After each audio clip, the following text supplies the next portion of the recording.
Under the FTA, European exporters will save up to 4 billion euros a year in duties, and EU exports are expected to more than double over time. Overall, the FTA is expected to create a free trade zone encompassing almost 2 billion people. And Lars Holter is with Deutsche Welle and joins me from Berlin. Hi Lars, very good afternoon to you. How important is this deal with India for Europe? Lars. Thanks for having me.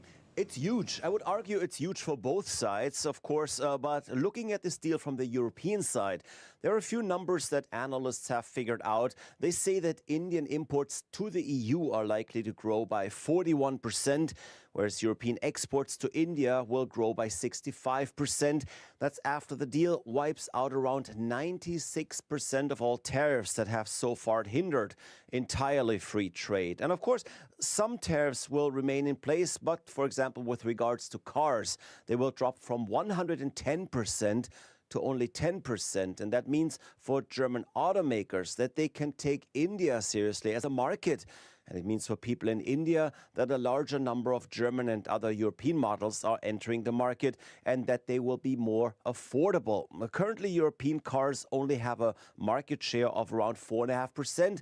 And car makers here, one of Europe's most important industries, of course, they are hoping that they can drastically up that number, especially since other markets like China and the United States have become more difficult to work with. However, there are some import quotas in place. That is because India obviously wants to protect its own car industry. Lars, what else is in the deal, that Europeans find more important? There's a broad variety of goods that no longer face any tariffs. Machines and machine parts, airplane parts, chemicals, materials, plastics, as well as pharmaceuticals. There's also lower tariffs on beer and wine, on olive oil. However, what's not part of the trade agreement is the agricultural sector in general. That's not entirely surprising. Farmers in Europe are already having a hard time with the EU-Mercosur deal, which in fact is still not in place pending another judicial review. But again, farmers were afraid, or are still afraid, of too much competition from the South American countries. It would have been similar for this deal with India, and also the other way around, as you would imagine, as farmers in India are also a hugely important and influential group.